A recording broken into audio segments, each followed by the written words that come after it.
Welcome to One Book, One Coffee, where we believe that books are more than just paper and ink.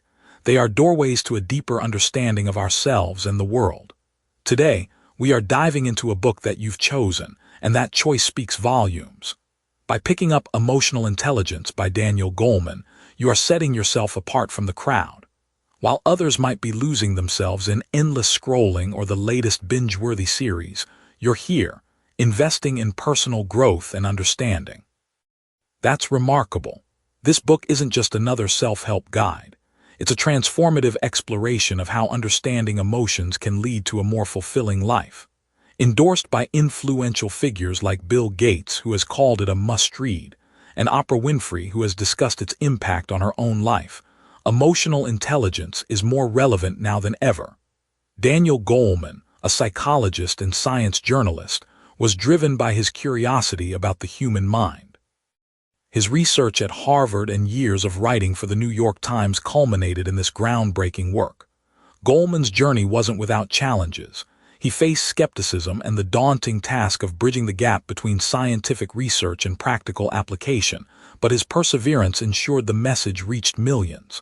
Now, a quick note before we dive in. This is a detailed chapter-by-chapter walkthrough, so it's going to be a longer session. Take your time with it. There's no rush. If you need to step away, save this video to your watch later or forward the link to yourself on WhatsApp so you can pick up right where you left off. So grab your coffee, settle in, and let's walk through this book together, chapter by chapter, idea by idea. Let's begin. Understanding Emotions to Transform Life. Daniel Goleman, a Harvard-trained psychologist and former New York Times science journalist, faced skepticism and overcame challenges in bringing the science of emotions to practical reality. Picture this. You're sitting across from me with a warm cup of coffee, and I'm about to share something that might completely change how you think about success, relationships, and what it really means to be intelligent. We've all heard the stories, haven't we? The brilliant student who struggled to make friends, the academic superstar who couldn't handle workplace pressure, the genius who had all the answers except when it came to understanding people. Daniel Goleman's groundbreaking work on emotional intelligence helps us understand why this happens, and more importantly, why the smartest person in the room isn't always the one with the highest IQ. Let me tell you about two Harvard graduates Goleman studied. Both had stellar academic records, both scored exceptionally well on traditional intelligence tests. Fast forward 20 years, and their lives had taken dramatically different paths. One became a successful leader, beloved by colleagues, with a thriving family life and deep, meaningful relationships. The other, despite his intellectual gifts, struggled with interpersonal conflicts, jumped from job to job, and felt perpetually misunderstood. What made the difference? It wasn't their ability to solve complex mathematical equations or memorize historical facts. It was their emotional intelligence. Now think about this for a moment. We live in a world that's obsessed with IQ scores, standardized test results, and academic achievements. From the time we're children, we're taught that being smart means getting good grades, solving problems quickly, and demonstrating our intellectual prowess. But here's what's fascinating. Research shows that IQ accounts for only about 20% of success in life. 20%. That means 80% of what determines whether you'll thrive, build meaningful relationships, and find fulfillment comes from something else entirely. Goleman introduces us to this something else through the story of a 4-year-old named Judy, part of the famous Stanford marshmallow experiment. Picture little Judy sitting at a table with a single marshmallow in front of her. The researcher tells her she can eat it now, or if she waits 15 minutes, she can have 2 marshmallows. This simple test wasn't really about marshmallows at all. It was measuring something psychologists call emotional self-regulation, the ability to manage impulses and delay gratification. The children who could wait, who found ways to distract themselves and resist temptation, were demonstrating a crucial component of emotional intelligence. Here's where it gets really interesting. When researchers followed up with these same children years later, they discovered something remarkable. The kids who had waited for the second marshmallow were more successful in virtually every area of life. They had better relationships, higher academic achievement, lower rates of obesity, and even reduced likelihood of drug abuse. They weren't necessarily smarter in the traditional sense, but they had developed something equally powerful: the ability to understand and manage their emotions. But what exactly is emotional intelligence? Goleman breaks it down into 5 core components that work together like instruments in an orchestra. First, there's self-awareness, the foundation of everything else. This is your ability to recognize your emotions as they happen, to understand what triggers them, and to see how they affect your thoughts and behavior. Think of it as having an internal emotional radar that's constantly scanning and reporting back to you. Then there's self-regulation, which builds on that awareness. It's not about suppressing emotions or pretending they don't exist. Rather, it's about managing them effectively, choosing how to respond rather than simply reacting. Remember a time when someone cut you off in traffic. The person with high emotional intelligence feels the anger, acknowledges it, but chooses not to let it hijack their entire morning. The third component is motivation, but not the kind you might expect. This isn't about external rewards like money or recognition. It's about intrinsic motivation, the drive to achieve for the sake of achievement itself, to pursue goals with energy and persistence even when faced with setbacks. These are the people who bounce back from failure, who see challenges as opportunities to grow rather than threats to avoid. Now we move into the interpersonal realm with empathy, perhaps the most crucial skill for our interconnected world. Empathy is your ability to understand and share the feelings of others, to read emotional cues, and to see situations from different perspectives. In our age of digital communication, where so much interaction happens through screens, this skill becomes even more vital.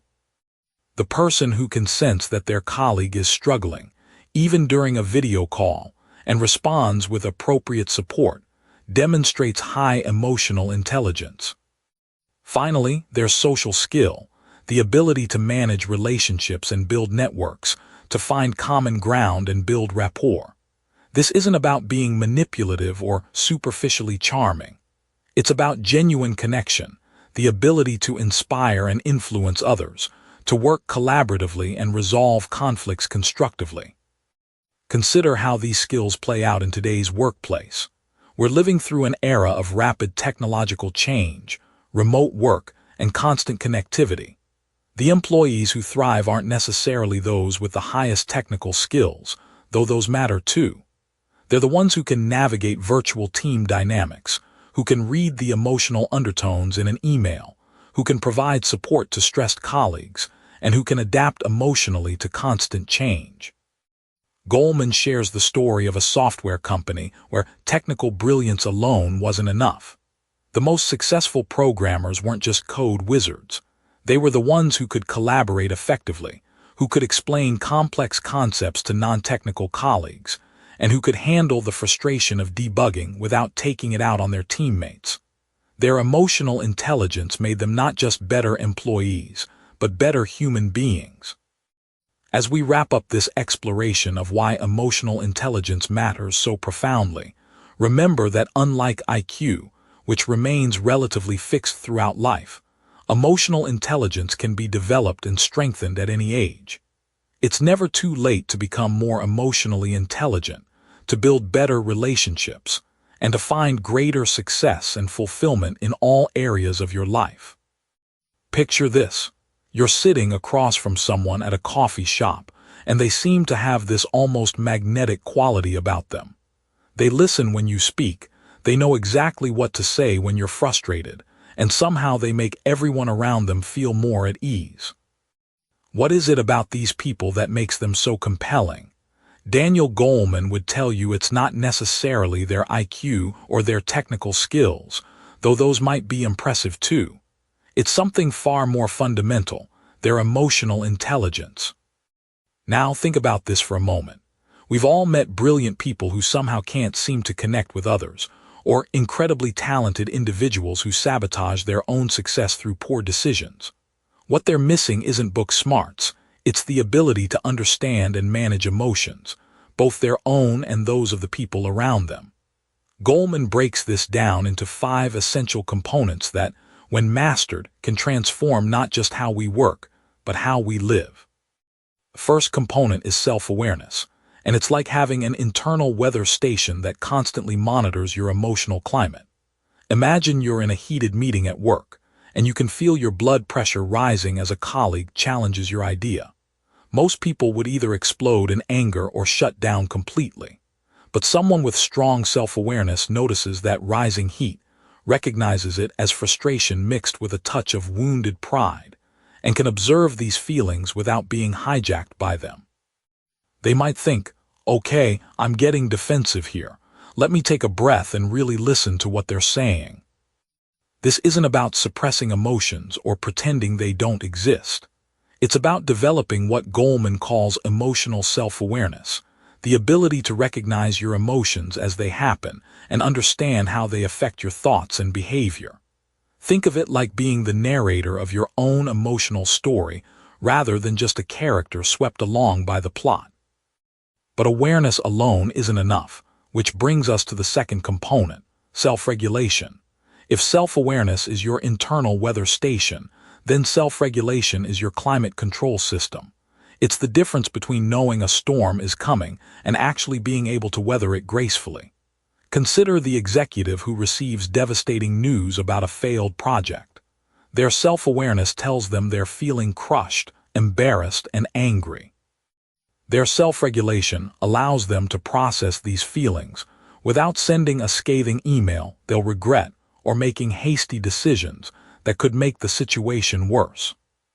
Self-regulation isn't about becoming emotionally numb or always staying calm. It's about choosing your response rather than being driven by impulse. It's the pause between stimulus and response that Viktor Frankl wrote about, that space where our freedom and power actually live. People with strong self-regulation can sit with discomfort, delay gratification, and think before they act. They're like skilled sailors who know how to adjust their sails to work with the wind rather than fighting against it. The third component might surprise you, motivation, but not the kind you might think. Goleman isn't talking about external motivators like money, status, or recognition, though these certainly have their place. He's describing intrinsic motivation, that inner drive to achieve for the sake of achievement itself. It's what pushes someone to stay late perfecting a presentation, not because their boss will notice, but because they genuinely care about doing excellent work. Picture the researcher who spends years pursuing a question that fascinates them, even when the path is unclear and the rewards uncertain. Or think about the teacher who finds new ways to reach struggling students long after the school day ends. This kind of motivation is like an internal engine that runs on purpose rather than external fuel. It's resilient because it doesn't depend on other people's approval or external circumstances.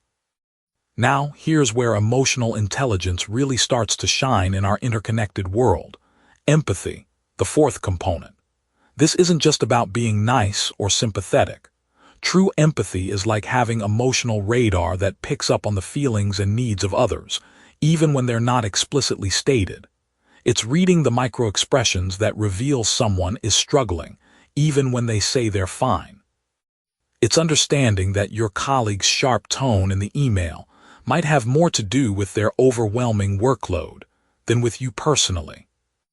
In our digital age, where so much communication happens through screens, empathy becomes even more crucial and more challenging. When you can't see someone's body language or hear their tone of voice, how do you pick up on those subtle emotional cues?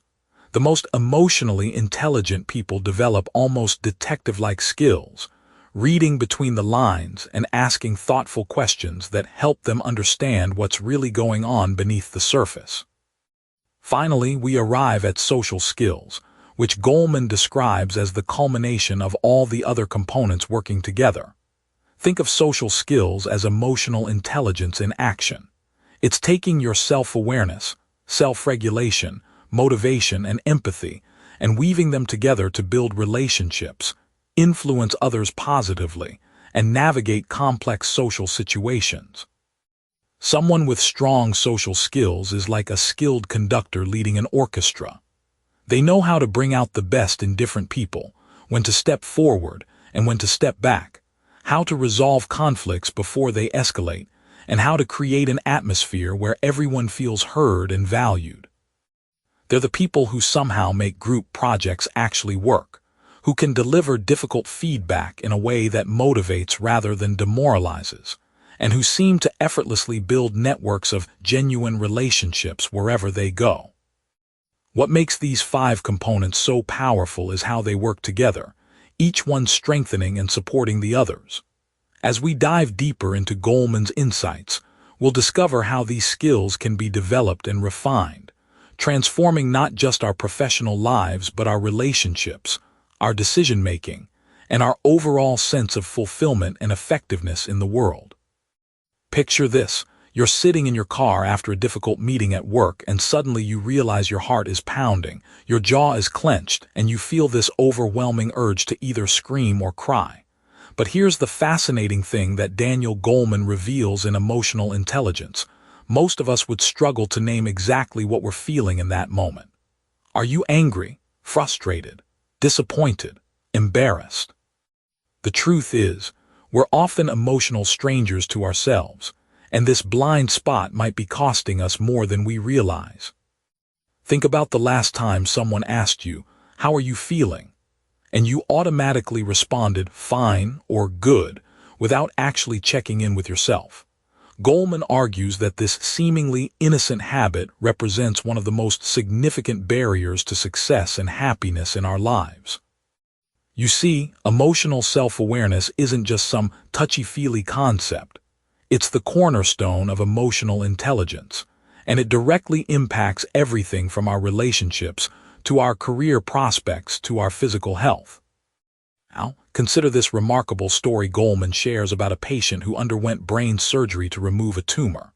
The operation was successful in saving the man's life, but it severed the connection between his emotional brain and his thinking brain.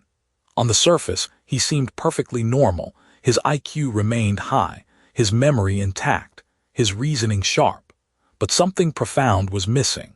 When doctors showed him disturbing images that would normally evoke strong emotional reactions, he felt nothing. He could analyze the images intellectually, describing them in perfect detail, but the emotional resonance was completely absent.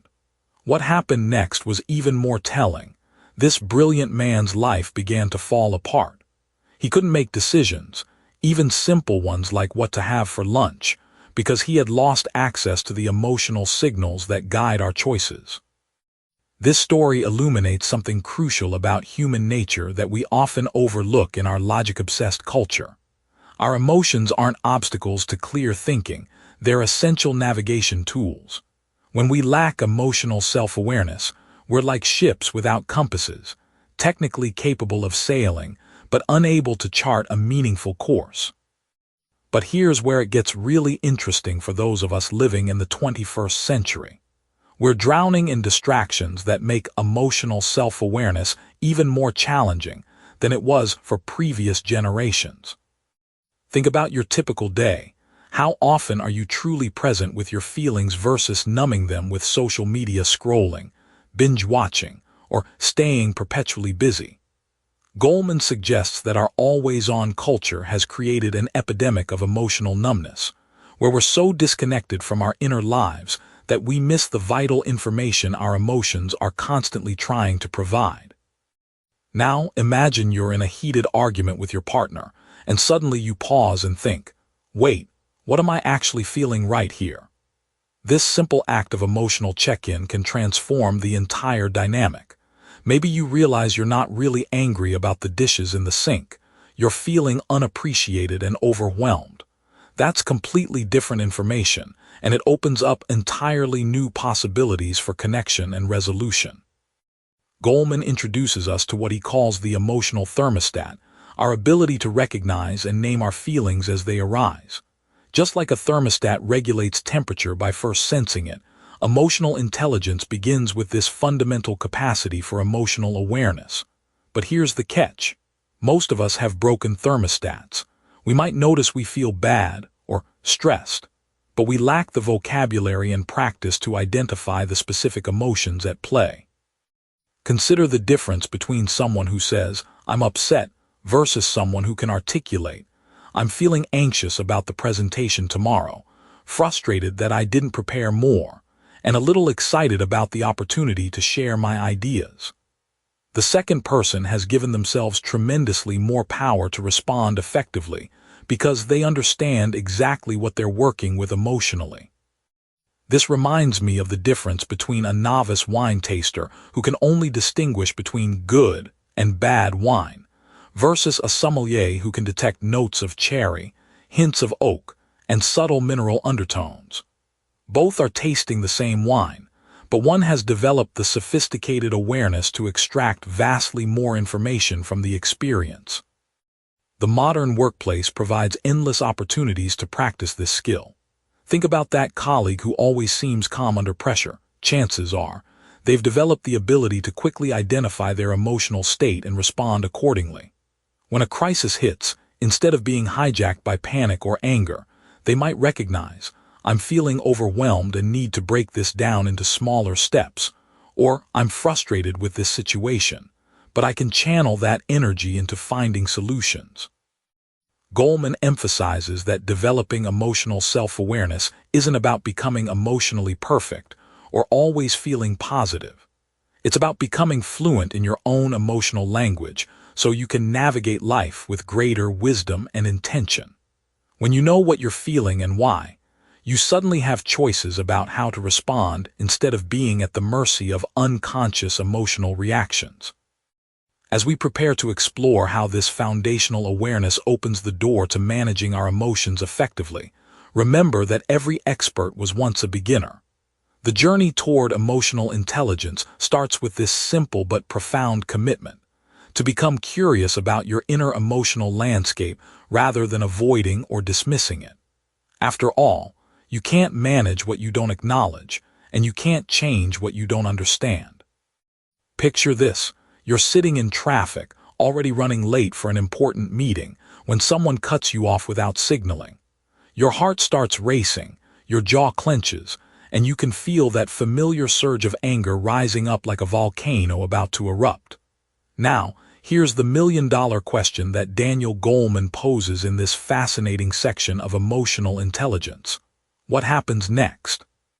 Do you let that anger take the wheel, honking aggressively and tailgating the offender?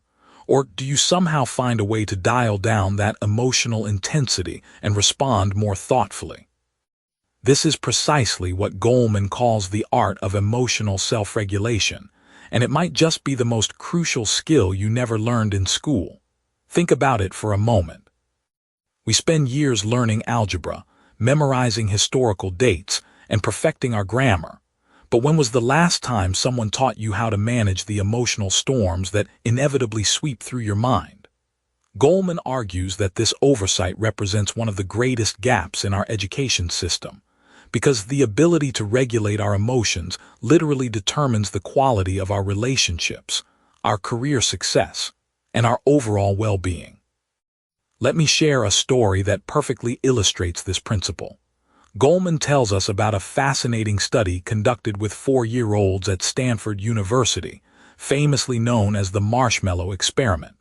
Researchers would place a single marshmallow in front of each child and give them a simple choice: eat the marshmallow now, or wait 15 minutes and receive 2 marshmallows. What's remarkable isn't just that some children could delay gratification while others couldn't, but rather the strategies the successful children employed. They would cover their eyes, turn away from the tempting treat, sing songs to distract themselves, or even talk to the marshmallow as if it were a friend. These 4-year-olds had intuitively discovered what neuroscientists now call emotional regulation techniques. But here's where the story gets really interesting. When researchers followed up with these children 14 years later, they discovered something extraordinary. The children who had successfully delayed gratification at age 4 scored, on average, 210 points higher on their SATs than those who had immediately eaten the marshmallow. They were also more socially competent, better able to cope with stress, and less likely to struggle with behavioral problems. A single moment of self-control at age 4 had predicted their success throughout adolescence. Now you might be wondering what exactly was happening in the brains of those successful children. Goleman explains that they were essentially engaging their prefrontal cortex, the brain's executive center, to override the more primitive impulses coming from their amygdala, the brain's alarm system. Think of it like having a wise, calm CEO trying to manage an excitable, impulsive employee. The CEO doesn't fire the employee because their passion and quick reactions are sometimes necessary, but the CEO does need to know when to step in and say, "Hold on, let's think about this differently." This brings us to one of Goleman's most powerful insights about stress management. He argues that stress isn't inherently bad for us. It's our relationship with stress that determines whether it helps or harms us. Consider the difference between a professional athlete before a big game and someone stuck in chronic workplace anxiety. The athlete experiences stress, but it's time-limited, purposeful, and followed by recovery. The chronically anxious worker, however, experiences stress that feels endless, meaningless, and offers no clear resolution. The physiological response might be similar, but the emotional regulation makes all the difference. Goleman introduces us to several practical strategies that mirror what those 4-year-olds discovered intuitively. One particularly effective technique is what he calls cognitive reappraisal, essentially learning to reframe situations in ways that reduce their emotional charge. Instead of thinking, "This traffic is ruining my day," you might reframe it as, "This gives me unexpected time to listen to my favorite podcast." It sounds simple, almost naive, but neuroscience shows that this kind of reframing literally changes the neural pathways in your brain. Another powerful strategy Goleman discusses is the art of emotional distancing. When you're caught in the grip of a strong emotion, try to observe it as if you were a curious scientist studying an interesting phenomenon. You might say to yourself, "Isn't it fascinating how angry I'm feeling right now? Look at how my shoulders have tensed up and my breathing has become shallow." This shift from being the emotion to observing the emotion creates just enough psychological space for your rational mind to regain control. Perhaps most importantly, Goleman emphasizes that emotional regulation isn't about suppressing or eliminating difficult emotions. That approach, which he calls emotional suppression, actually backfires spectacularly. It's like trying to hold a beach ball underwater. The more force you apply, the more explosive the eventual release becomes. Instead, effective emotional regulation is about acknowledging your feelings, understanding their message, and then choosing how to respond rather than simply reacting. As we navigate our increasingly complex and fast-paced world, these skills become more crucial than ever. We're bombarded with notifications, deadlines, and social pressures that our ancestors never faced, yet we're using the same emotional hardware they had. Learning to manage our emotions isn't just about personal well-being. It's about creating the kind of thoughtful, resilient society we all want to live in. And the beautiful thing is, unlike that 4-year-old's impulse control, these skills can be developed at any age through practice and awareness. Picture this. You're sitting at your desk on a Monday morning, staring at a mountain of work that seems impossible to tackle. Your coffee's gone cold, your motivation feels like it's somewhere in another time zone, and that little voice in your head keeps whispering about how much easier it would be to just scroll through social media instead. We've all been there, haven't we? But here's where Daniel Goleman's insights about self-motivation become absolutely game-changing, because the difference between people who push through these moments and those who don't isn't about willpower or talent alone. It's about something far more powerful, the ability to harness our emotions as fuel for our goals. Think about the most successful person you know personally, not some celebrity or billionaire, but someone in your own circle. I bet if you really observe them, you'll notice they have this almost magical ability to bounce back from setbacks and maintain their drive even when things get tough. Goleman tells us this isn't magic at all. It's emotional intelligence in action, specifically the skill of motivating oneself. And here's the beautiful thing about this skill. It's completely learnable. Let's start with what Goleman calls the master aptitude of self-motivation. Imagine your emotions as wild horses, powerful and full of energy, but potentially destructive if left unchecked. Most people either try to ignore these horses completely or get dragged around by them. But emotionally intelligent people, they learn to ride them. They understand that emotions aren't obstacles to overcome, they're resources to channel. Goleman shares a fascinating study about delayed gratification that perfectly illustrates this concept. Researchers gave 4-year-olds a simple choice. Eat 1 marshmallow now or wait 15 minutes and get 2 marshmallows. Sounds straightforward, right? But here's where it gets interesting. The children who managed to wait didn't just sit there suffering. They turned it into a game. Some covered their eyes, others sang songs, a few even tried to go to sleep. They instinctively understood what neuroscientists are just now proving, that managing our emotional state is the key to achieving our goals. Now think about this in your own life. When you're trying to stick to a diet, learn a new skill, or build a business, what's really happening in those moments when you want to quit? Your emotional brain is throwing a tantrum, demanding immediate gratification. But just like those clever 4-year-olds, you can learn to redirect that emotional energy. The person who successfully loses weight doesn't have superhuman willpower. They've learned to make the process emotionally rewarding in small ways. They celebrate the daily victories. They visualize how great they'll feel. They connect their goal to something deeper than just looking good. Goleman introduces us to the concept of flow, that magical state where time seems to disappear and work feels effortless. You know that feeling when you're so absorbed in something that hours pass like minutes. That's not just good luck. It's the result of perfectly matched challenge and skill level, driven by intrinsic motivation. The most motivated people don't just stumble into flow states, they actively create the conditions for them. Consider the story Goleman tells about a surgeon who found a way to make even the most routine operations engaging by constantly challenging herself to improve her technique, to find more elegant solutions, to mentor younger doctors during the procedure. She transformed potentially mundane work into a source of continuous growth and satisfaction.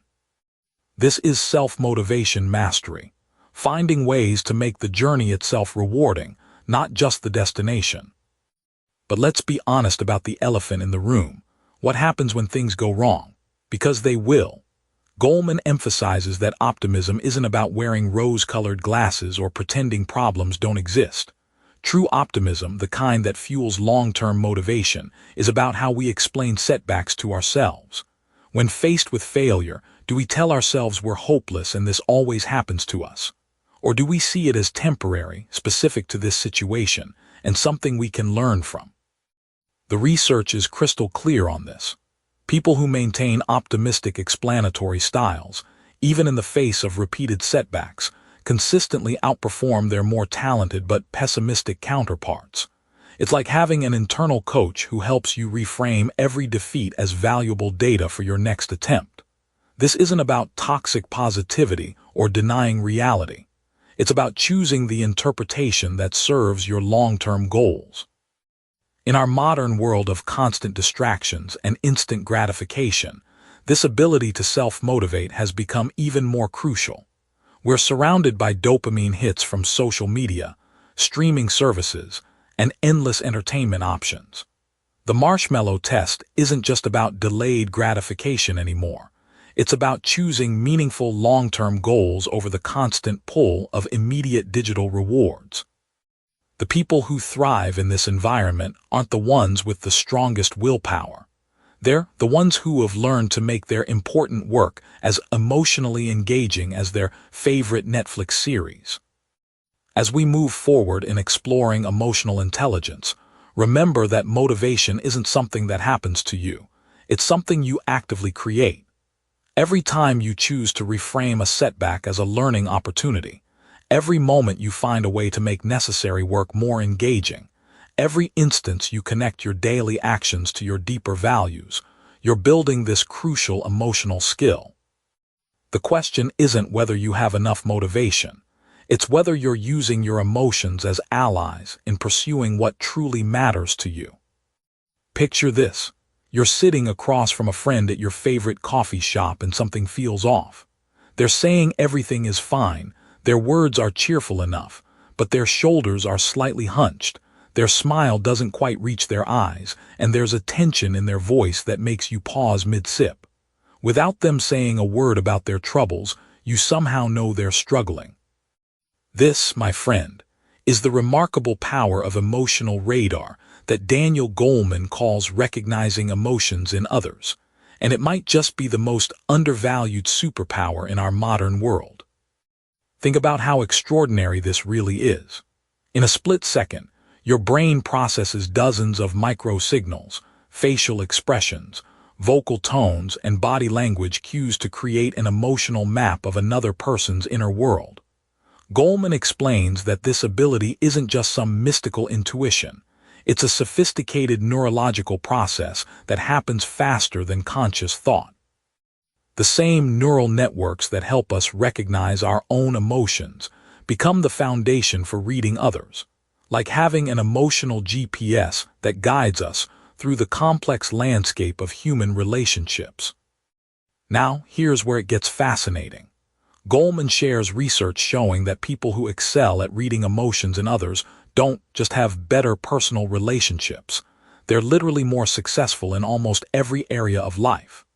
Consider the emergency room doctor who can instantly read the anxiety in a patient's eyes and adjust their approach accordingly, or the teacher who notices the quiet confusion on a student's face and knows to slow down and explain differently. These aren't just nice-to-have soft skills. They're the difference between connection and isolation, between influence and irrelevance. But let's be honest about something. In our digital age, we're actually becoming worse at this crucial skill. When was the last time you had a meaningful conversation without glancing at your phone? Goleman's insights feel almost prophetic when we consider how much of our communication now happens through screens, where we miss the subtle eyebrow raise, the barely audible sigh, or the way someone's posture shifts when they're uncomfortable. We're drowning in information, but starving for genuine emotional connection. The author tells a compelling story about a manager named Sarah, who transformed her entire team's performance simply by becoming more attuned to emotional undercurrents. She noticed when her usually confident team member started speaking more quietly in meetings, picked up on the frustration behind another colleague's seemingly helpful suggestions, and recognized the excitement masked as casual interest when someone proposed a new idea. By responding to these emotional signals rather than just the surface content, Sarah created an environment where people felt truly seen and understood. The result: productivity soared, turnover plummeted, and innovation flourished. Think about this for a moment. How many conflicts in your life could have been avoided if you'd been better at reading the emotional weather patterns around you? Goleman argues that most relationship breakdowns aren't caused by major dramatic events, but by countless small moments where emotional signals were missed or misinterpreted. The spouse who needed reassurance but got logic instead. The teenager who was crying out for attention but got lectures about responsibility. The colleague who was overwhelmed but kept getting more assignments because they seemed so capable. Here's what makes this skill so powerful. It's fundamentally about shifting from self-focus to other focus. Goleman describes it as developing emotional peripheral vision. Just as a skilled driver doesn't just stare straight ahead but constantly scans the entire environment for potential hazards and opportunities, emotionally intelligent people maintain awareness of the emotional climate around them. They notice when the energy in a room shifts, when someone withdraws slightly from a conversation, or when enthusiasm is genuine versus polite. The research Goleman presents is striking. In study after study, the ability to accurately read emotions in others correlates with leadership effectiveness, relationship satisfaction, and even physical health. Why? Because when we truly understand what others are feeling, we can respond more appropriately, build stronger connections, and navigate social situations with grace rather than awkwardness. But here's the beautiful paradox. The better we become at reading others' emotions, the more we actually understand ourselves. It's like learning a new language that suddenly makes our own inner dialogue clearer. When we recognize sadness in a friend's voice, we become more attuned to our own moments of melancholy. When we spot anxiety in a colleague's body language, we're better equipped to notice our own stress signals. Goleman emphasizes that this isn't about becoming an emotional mind reader or manipulating others through their vulnerabilities. It's about developing genuine empathy, the foundation of all meaningful human connection. In our increasingly polarized world, imagine what could change if more people possessed this skill. Political discussions might involve actually listening to underlying concerns rather than just defending positions. Workplace conflicts might be resolved through understanding rather than power struggles. Families might connect more deeply by recognizing the emotions beneath difficult behaviors. As we wrap up this exploration of emotional recognition, consider this. Every interaction you have today is an opportunity to practice this skill. The barista making your coffee, the person next to you on the bus, your family members at dinner tonight. Each face tells a story, each voice carries emotional information, and each gesture offers insight into someone's inner world. The question isn't whether you have the capacity for this kind of emotional awareness. It's whether you'll choose to develop and use it. Because in a world that often feels disconnected and divided, the ability to truly see and understand others might just be the bridge we all desperately need. Picture this. You're at a networking event and you watch two people work the room. The first person has an impressive resume, speaks eloquently about their achievements and clearly knows their stuff. But somehow, conversations with them feel stilted, almost transactional. The second person might not have the flashiest credentials, but there's something magnetic about them. People lean in when they speak, laugh at their stories, and genuinely seem to enjoy their company. What's the difference? It's not intelligence in the traditional sense, it's something far more powerful, the ability to handle relationships with emotional intelligence. In this fascinating section of Daniel Goleman's groundbreaking work, we dive deep into what he calls the art of handling relationships, and trust me, it's a game changer. Think about your own life for a moment. How many of your successes, whether in your career, friendships, or romantic partnerships, came down to your ability to connect with others? How many failures, if you're honest, stemmed from relationship breakdowns rather than lack of technical skill? Goleman reveals something that might surprise you. Our social skills are essentially emotional intelligence in action. It's like having a sophisticated radar system that not only picks up on what others are feeling, but also knows exactly how to respond in ways that strengthen rather than strain the connection. This isn't about manipulation or being fake. It's about developing genuine competence in the most fundamentally human skill there is. Now, think about this. We live in an age where we can video chat with someone on the other side of the planet, yet many of us struggle with basic face-to-face conversations. We have more ways to connect than ever before, but loneliness and social anxiety are at epidemic levels. Goleman's insights feel more relevant today than when he first wrote them because the fundamental challenge hasn't changed. We still need to understand and navigate the complex web of human emotions that exists in every interaction. The author introduces us to what he calls the social competencies, a toolkit of skills that emotionally intelligent people use almost instinctively. First is influence, which isn't about forcing your will on others, but rather about understanding what motivates people and speaking to those motivations. Consider the difference between a boss who demands compliance through fear and one who inspires genuine commitment. The second type understands that influence flows from connection, not coercion.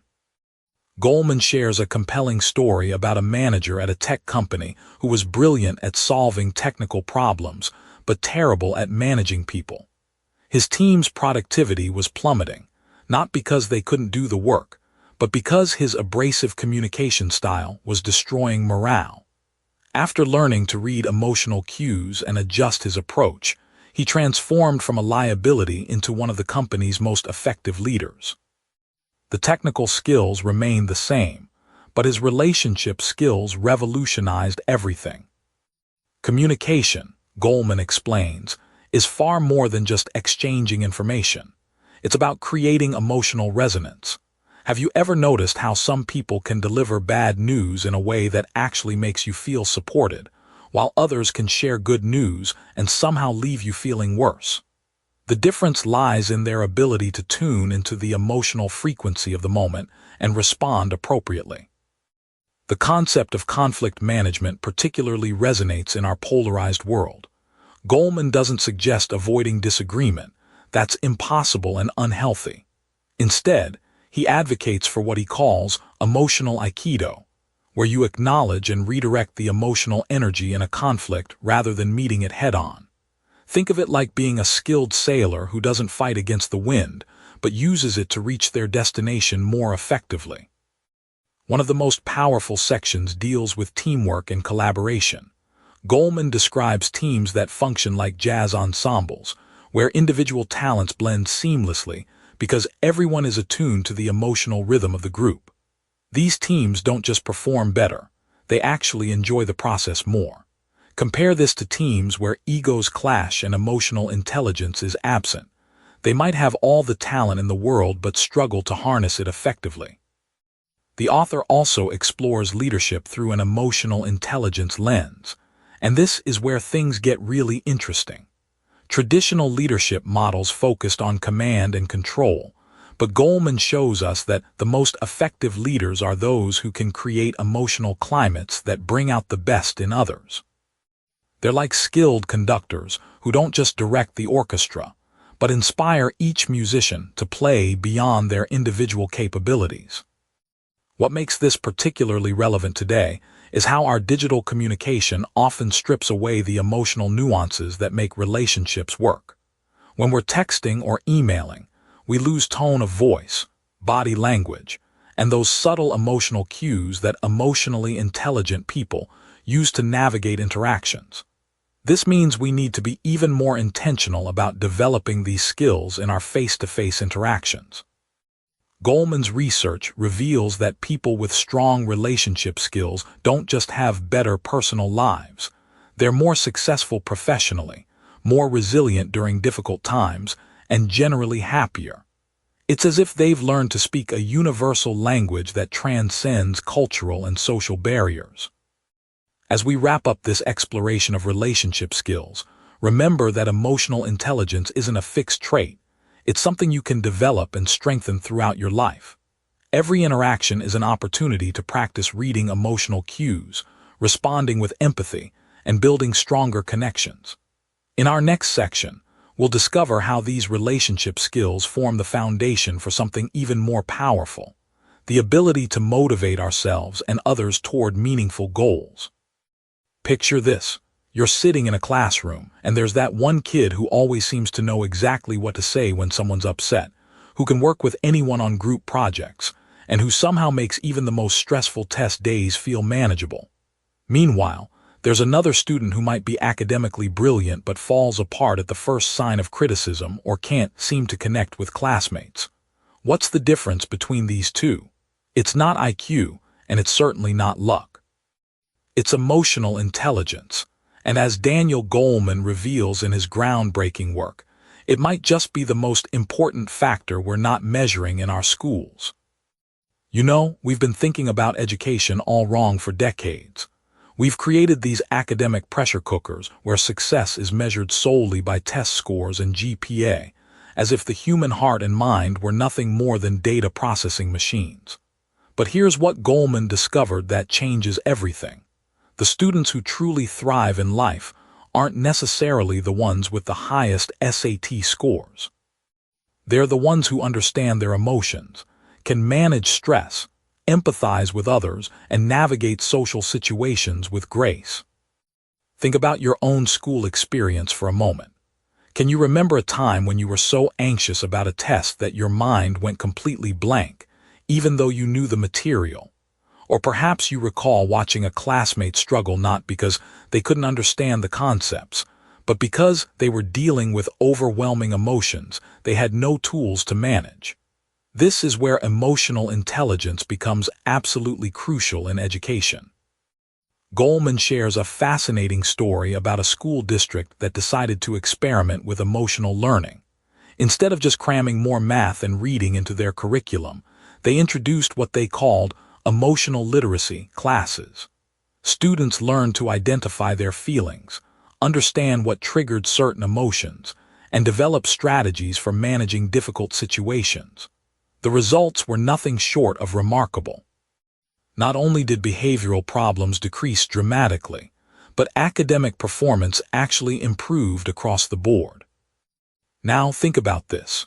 When a child learns to recognize that they're feeling overwhelmed and they have concrete tools to calm themselves down, what happens to their ability to learn? Suddenly, that math problem that seemed impossible when they were frustrated becomes manageable when they're centered.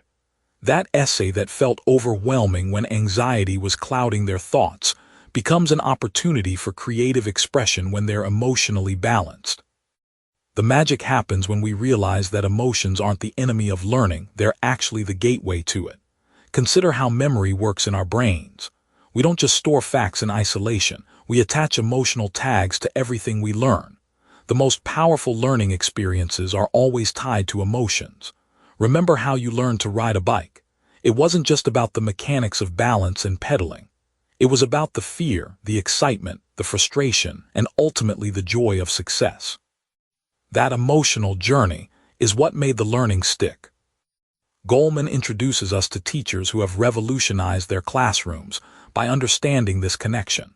One elementary school teacher noticed that her students were struggling with reading comprehension.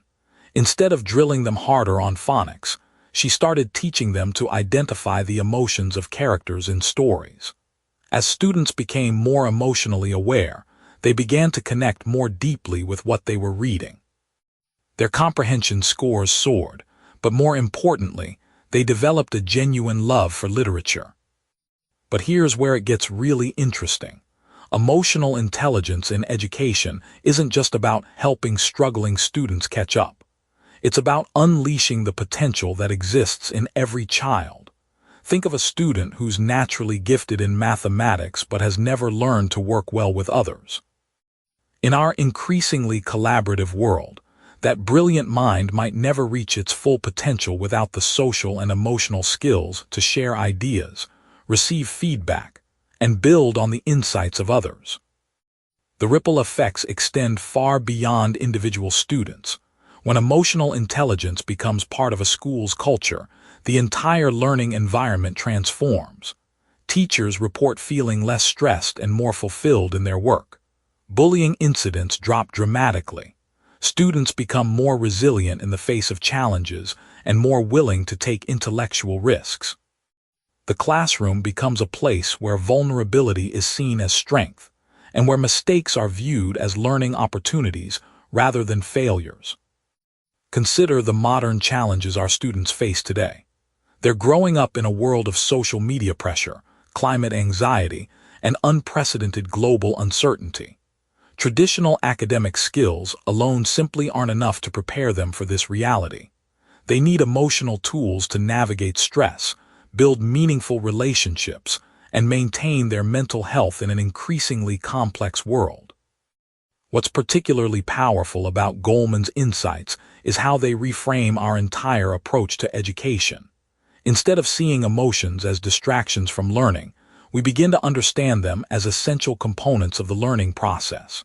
A student who can regulate their emotions is a student who can persist through difficult material.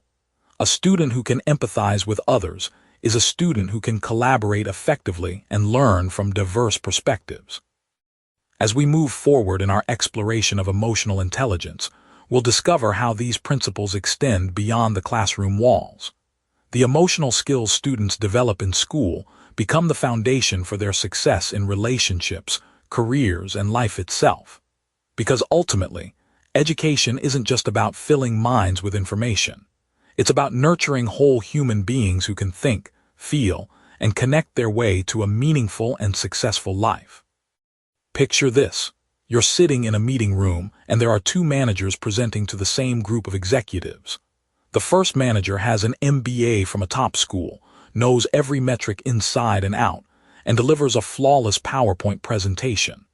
The second manager might not have the same credentials, but something magical happens when they speak. They read the room perfectly, adjust their approach when they sense resistance, and somehow get everyone nodding in agreement by the end.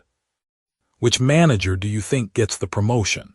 If you guess the second one, you're starting to understand why emotional intelligence has become the secret weapon of workplace success. Daniel Goleman's research reveals something that might surprise you about what really drives success in the modern workplace. It's not just technical skills or raw intelligence that separate the good from the great. In fact, studies show that emotional intelligence accounts for about 60% of performance in all types of jobs, and at senior leadership levels, it becomes even more critical. Think about that for a moment. We spend years in school learning technical skills, but the thing that most determines our career trajectory is something most of us were never formally taught. Let's talk about leadership first, because this is where emotional intelligence really shines. Goleman tells us about a fascinating study of partners at a major consulting firm. The partners who scored highest on emotional intelligence delivered $2.5 million more in annual revenue than their less emotionally intelligent counterparts. That's not a typo. $2.5 million. The difference wasn't in their analytical abilities or technical expertise. It was in their ability to manage relationships, inspire trust, and navigate the complex emotional landscape of client interactions. Now think about this. What makes someone want to follow a leader? Is it fear of authority or is it something deeper? The most effective leaders, Goleman explains, are those who can create what he calls emotional contagion. Just like how one person's yawn can make an entire room yawn, a leader's emotional state ripples through an organization. When a leader walks into a room feeling confident and optimistic, that energy spreads. When they're anxious or frustrated, that spreads too. It's like being an emotional thermostat for your entire team. Consider the story of a CEO who turned around a struggling company not through layoffs or restructuring, but by fundamentally changing the emotional climate. Instead of focusing solely on quarterly numbers, he started paying attention to how people felt at work. He instituted regular check-ins that weren't about performance metrics, but about personal well-being. He learned to recognize the early signs of team stress and addressed problems before they exploded. The result? Not only did employee satisfaction soar, but productivity and profits followed. This leader understood something crucial. People don't just bring their skills to work, they bring their whole selves, emotions and all. But emotional intelligence isn't just about leadership from the top down. It's equally powerful in teamwork. Have you ever been part of a team where everything just clicked? Where ideas flowed freely, conflicts were resolved quickly, and everyone seemed to be operating on the same wavelength? Chances are, that team had high collective emotional intelligence. Goleman describes teams like this as having an emotional immune system that helps them navigate challenges and maintain harmony even under pressure. The research is compelling here. Teams with higher emotional intelligence show significantly better performance across virtually every measure. They make better decisions because they can process not just the logical aspects of a problem, but also the emotional undercurrents. They're more creative because psychological safety allows for risk-taking and innovation. They're more resilient because they can bounce back from setbacks without getting stuck in blame or despair. Here's a practical example that might resonate with your own experience. Imagine two software development teams working on similar projects. Team A is technically brilliant but struggles with communication. When bugs arise, fingers start pointing. Stress levels climb. People start working in silos. Team B might not be quite as technically gifted, but they've developed strong emotional intelligence. They've learned to give feedback constructively, to recognize when someone is overwhelmed before they burn out, and to celebrate small wins along the way. Which team do you think delivers better results? Study after study shows it's Team B. The productivity connection is perhaps the most tangible benefit of workplace emotional intelligence. When people feel understood and valued, when conflicts are addressed before they fester, when stress is managed rather than ignored, something remarkable happens. People don't just work harder, they work smarter. They're more engaged, more creative, more willing to go the extra mile. Goleman cites research showing that companies with emotionally intelligent workforces see 20% better business results. But here's what's really interesting about emotional intelligence in the workplace. It's learnable. Unlike IQ, which remains relatively fixed throughout our lives, emotional intelligence can be developed at any age. Organizations that invest in emotional intelligence training see measurable improvements in everything from customer service scores to employee retention rates. It's like upgrading the operating system of human interaction within your company. As we navigate an increasingly complex and interconnected work world, where remote teams, diverse perspectives, and rapid change are the norm, emotional intelligence becomes even more crucial. The ability to read emotional cues through a video call, to build trust with colleagues you may never meet in person, to maintain team cohesion across time zones and cultures, these are the skills that will define workplace success in the years ahead. The technical skills might get you hired, but it's emotional intelligence that will determine how far you go and how much impact you have along the way. Picture this. You're walking down a dark alley late at night when you hear footsteps behind you. Before you can even consciously think danger, your heart is already racing, your muscles are tensed, and you're ready to run. What just happened in those split seconds? Welcome to one of the most fascinating discoveries of modern neuroscience, and the foundation of everything Daniel Goleman teaches us about emotional intelligence.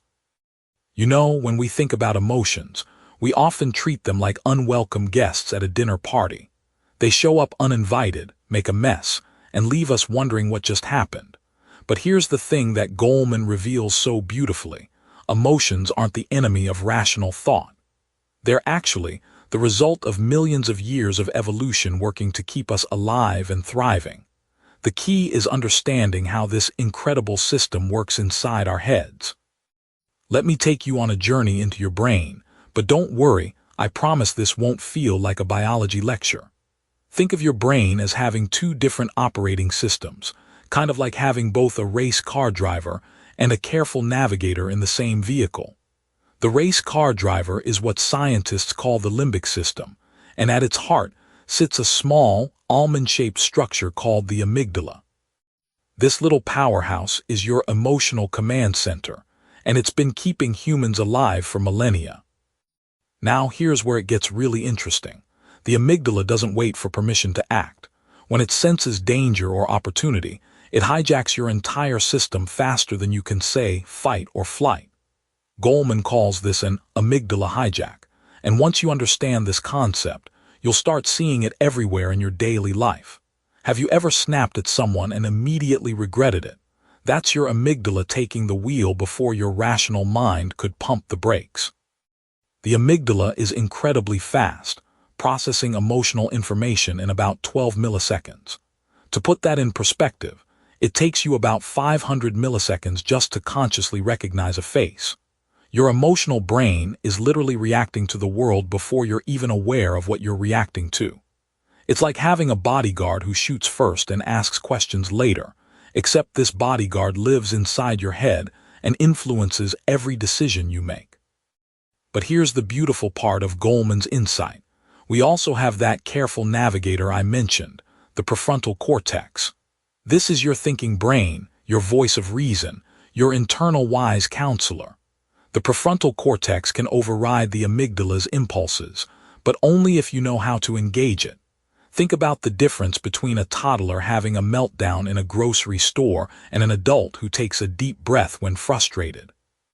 Same emotional trigger, but the adult has learned to activate their prefrontal cortex.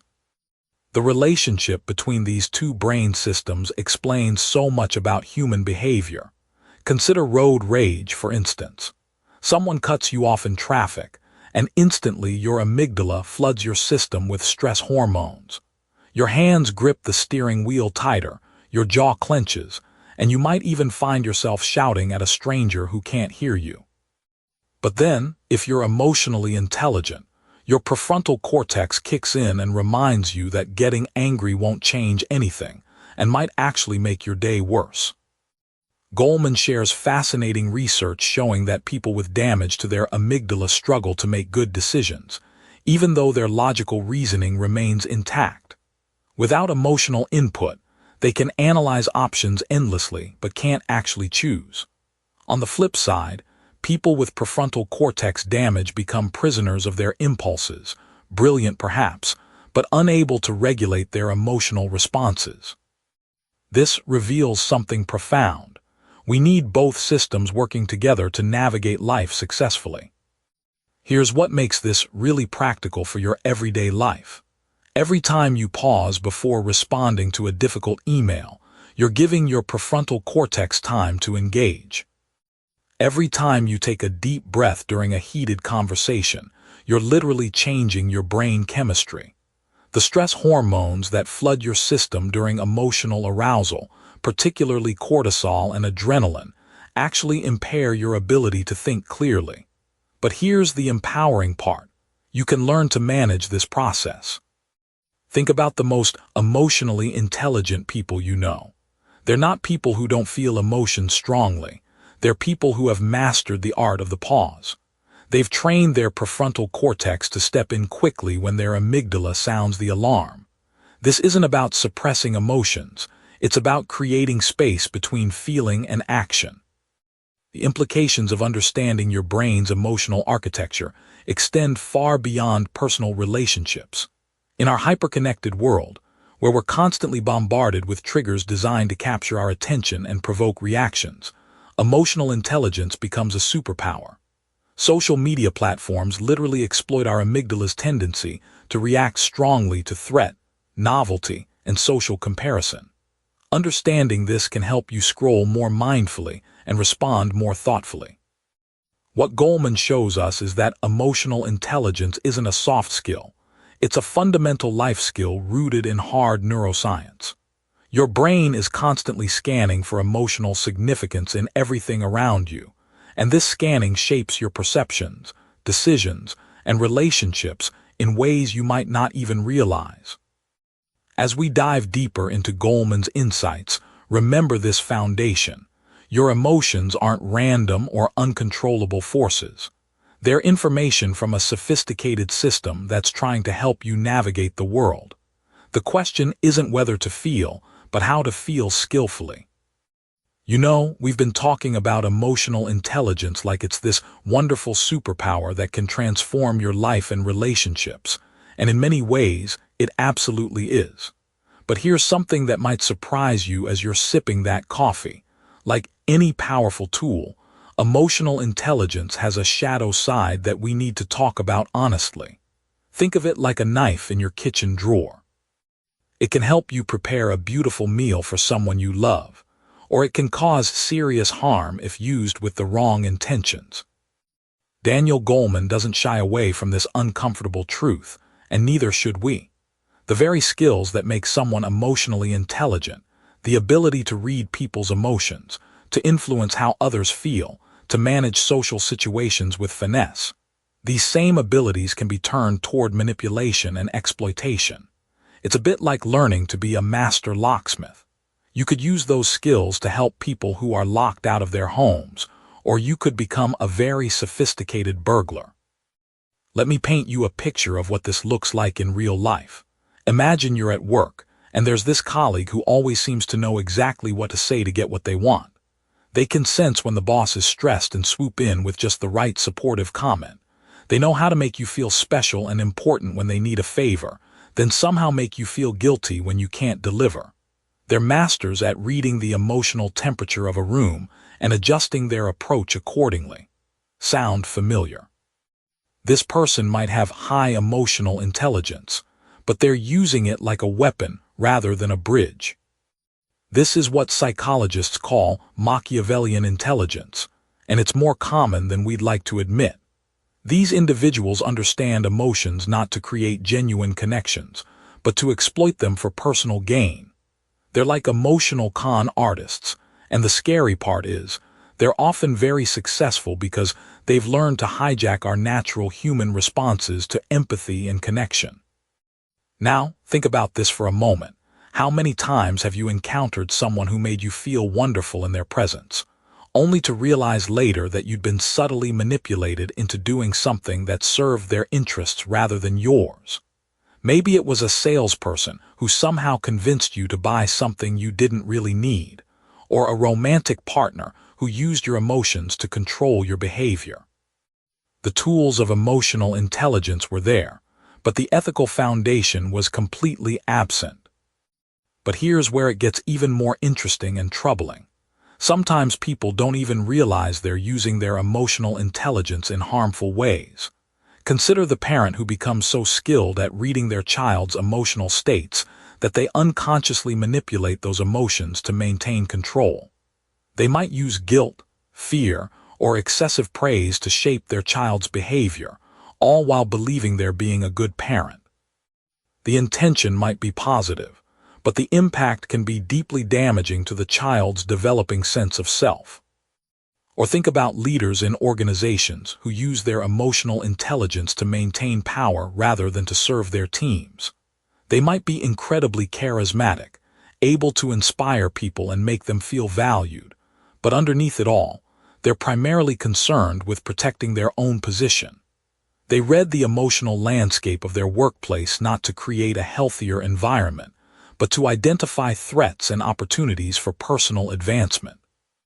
This brings us to a crucial question that Goleman wrestles with throughout his work. What separates the ethical use of emotional intelligence from its darker applications? The answer, it turns out, lies not in the skills themselves, but in the values and intentions that guide their use. It's the difference between a surgeon and a torturer.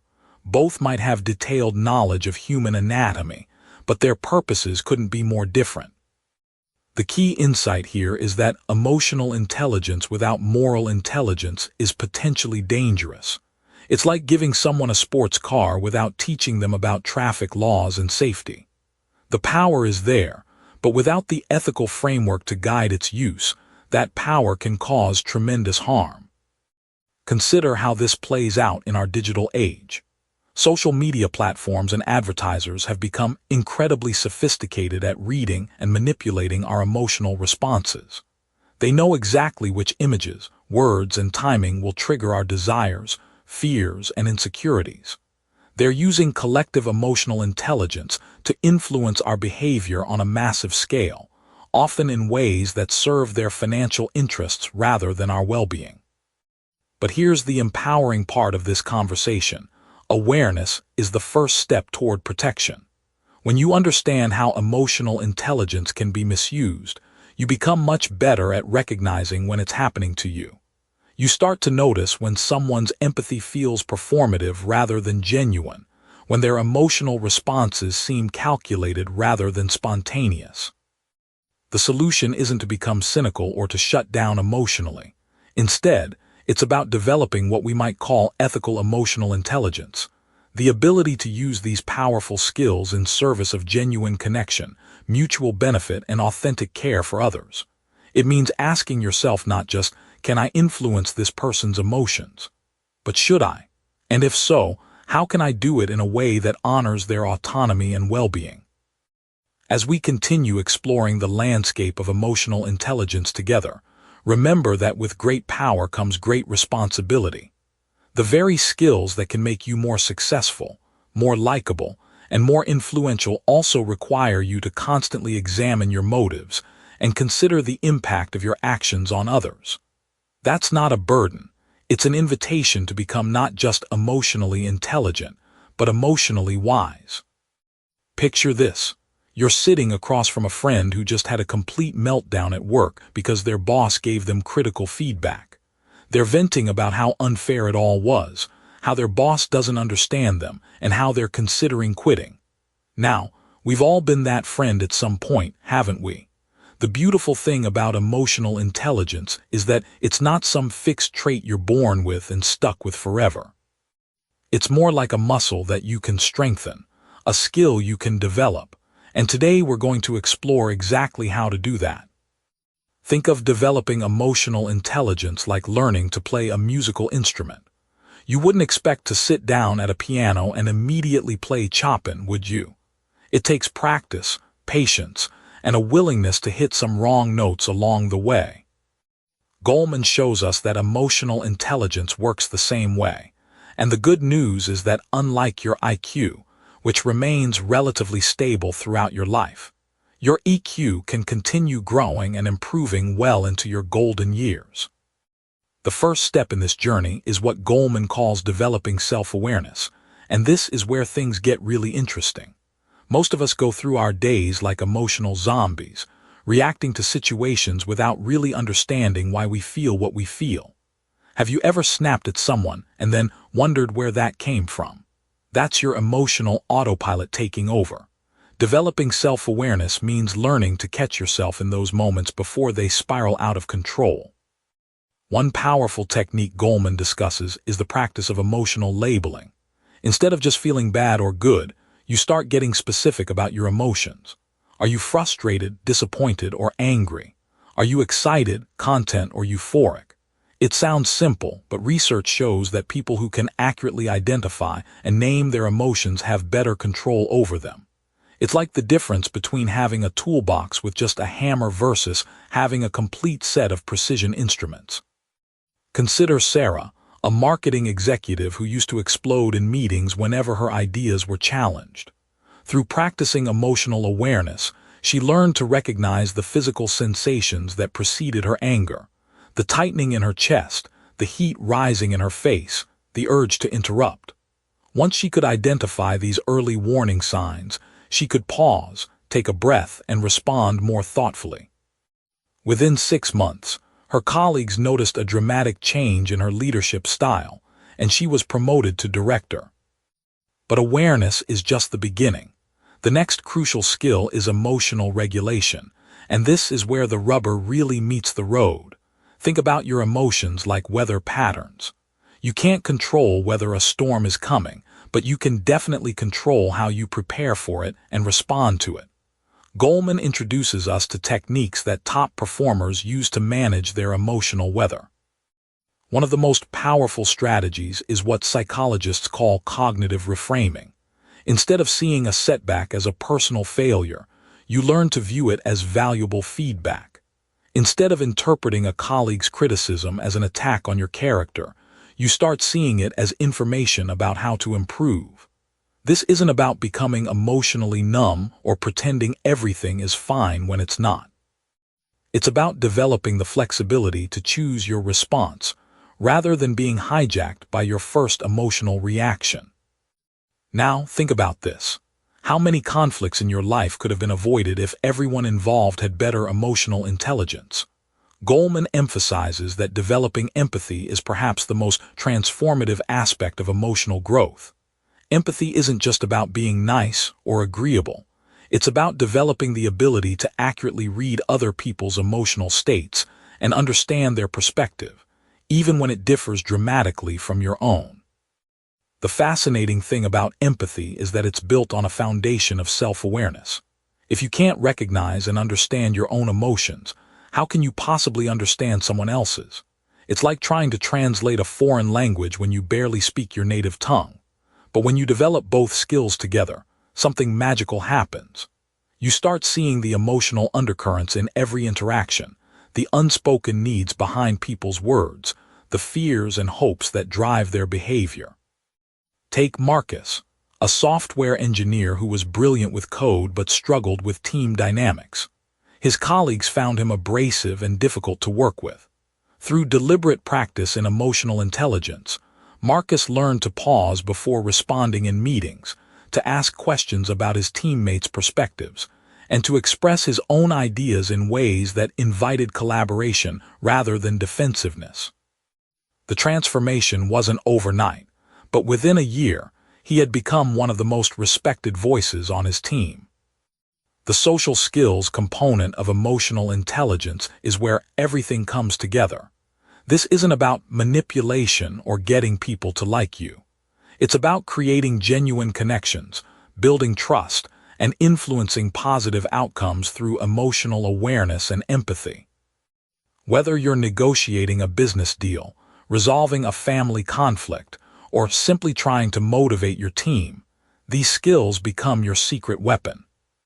What makes this all so relevant today is that we're living in an increasingly complex emotional landscape.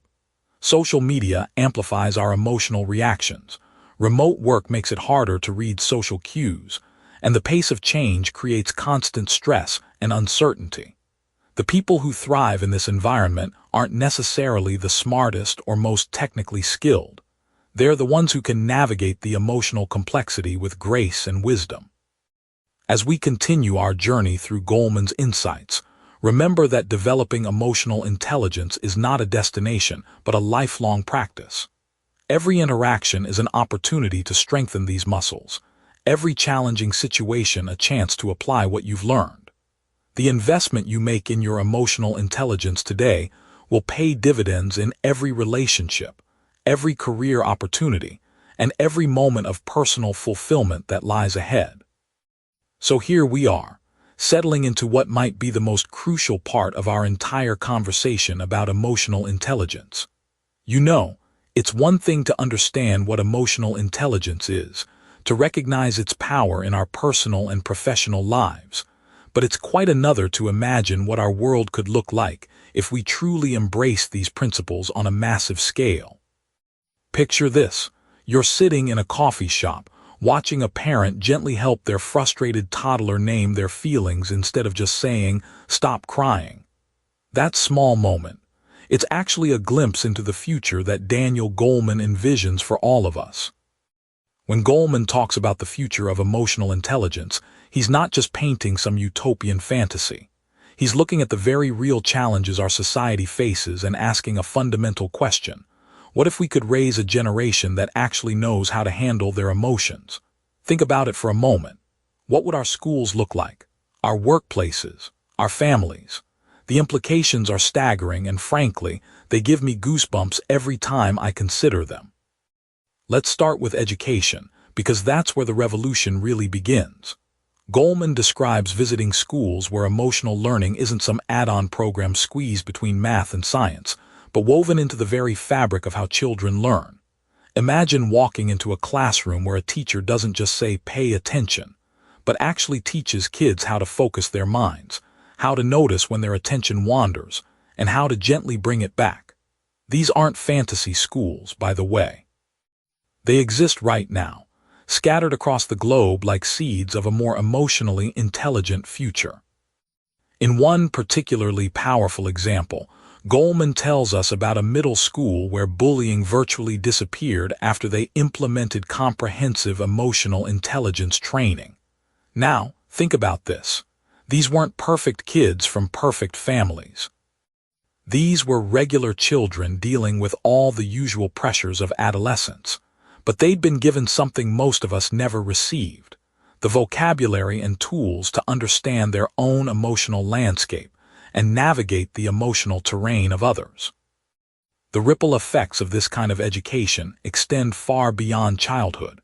When you teach a 7-year-old to pause before reacting in anger, you're not just helping them have a better day at school.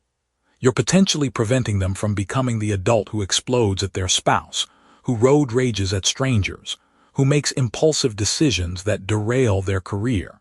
It's like emotional intelligence is a form of preventive medicine for society's ills. But here's where it gets really interesting. Goleman doesn't just focus on individual transformation. He's talking about systemic change, about how emotionally intelligent principles could reshape our institutions. Consider the workplace of the future he describes. Instead of the traditional hierarchical model where emotions are seen as weaknesses to be suppressed, imagine organizations where emotional awareness is valued as much as technical skill. Picture performance reviews that include assessments of empathy, self-awareness, and social skills, alongside productivity metrics. This isn't some far-fetched dream. Companies like Google and Microsoft are already integrating emotional intelligence training into their leadership development programs. They've discovered what Goleman predicted, that in an increasingly automated world, our uniquely human abilities to connect, empathize, and collaborate become our most valuable assets. When artificial intelligence can crunch numbers faster than any human, what sets us apart is our emotional intelligence. Now, let's zoom out even further and consider the societal implications. Goleman suggests that widespread emotional intelligence could address some of our most pressing social problems. Think about political discourse for a moment. What if our leaders, and more importantly, what if we as citizens, approach disagreements with curiosity rather than contempt? What if we could disagree without demonizing, debate without dehumanizing? I'm reminded of a story Goleman shares about conflict resolution in communities where emotional intelligence principles have been taught. Instead of disputes escalating into violence or legal battles, people learn to sit with their anger, to understand the fear or hurt beneath it, and to communicate their needs without attacking others. It sounds almost too simple, doesn't it? But that's the beautiful thing about emotional intelligence. It often involves returning to fundamentally human ways of being that we've somehow forgotten in our rush toward technological sophistication. The implications for mental health are equally profound. Goleman envisions a future where emotional intelligence education serves as a form of psychological immunization. Just as we vaccinate children against physical diseases, we could equip them with emotional skills that protect against anxiety, depression, and other mental health challenges. This doesn't mean eliminating all emotional pain. That would be neither possible nor desirable, but rather giving people the tools to navigate life's inevitable difficulties with greater resilience and wisdom. Perhaps most importantly, Goleman reminds us that this future isn't something that will happen to us. It's something we can actively create. Every time we pause before reacting in anger, every time we listen with genuine empathy, every time we help a child name their feelings, we're contributing to this larger transformation. The future of emotional intelligence isn't written in some distant tomorrow. It's being written right now, in countless small moments of emotional awareness and skillful response. As we wrap up our journey through this remarkable book, remember that emotional intelligence isn't just a nice-to-have skill. It's becoming the foundation for thriving in an uncertain, rapidly changing world. The future belongs to those who can navigate both their inner emotional landscape and the complex social dynamics around them with wisdom and grace. In Emotional Intelligence, Daniel Goleman redefines the conventional notion of intelligence, demonstrating that emotional intelligence, EQ, plays a crucial role in our personal and professional lives.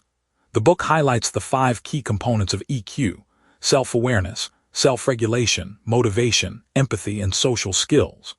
Goleman's insights remind us that cultivating these areas can lead to more fulfilling relationships, enhanced personal effectiveness, and a greater overall sense of well-being. Here are some key actionable takeaways. 1. Cultivate self-awareness *. Begin by tuning into your emotions. Spend a few moments each day reflecting on your emotional responses to different situations. This practice, as simple as journaling your feelings, can gradually increase your self-awareness and help you understand your emotional triggers better. 2. Practice self-regulation. When emotions run high, pause before reacting. Count to 10, take a deep breath, and collect your thoughts. This small pause can prevent impulsive actions and help you respond more thoughtfully. 3. Develop empathy. Try to see situations from others' perspectives. When having a conversation, listen actively without interrupting. Acknowledge the other person's feelings. A simple nod or a phrase like "I understand" can validate their emotions and build stronger connections. 4. Enhance social skills *. Start incredibly small by complimenting someone daily. Small, Genuine interactions can build rapport and improve your communication skills, making you more approachable and effective in group settings. 5. Stay motivated ***. Set realistic, achievable goals for yourself. Breaking larger goals into smaller, manageable tasks can keep you motivated and provide a sense of accomplishment as you achieve each milestone. Be patient with yourself and celebrate your progress. Before you go, I'd love to hear from you. Drop a comment below with at least one idea from this book that stuck with you, one concept you're going to carry forward. It could be something that challenged your thinking, something you want to try, or even something you disagreed with. Your insight might be exactly what another listener needs to hear today. And if this summary gave you something valuable, a new perspective, a spark of motivation, or even just a peaceful hour with your coffee, share it with someone who might need it too. Subscribe to One Book, One Coffee and hit that bell icon so you never miss a new summary. Every week, we sit down together with one great book, one warm cup of coffee, and the simple belief that wisdom, shared well, can change lives. Until next time, keep reading, keep growing, and remember, every small step counts. See you at the next book.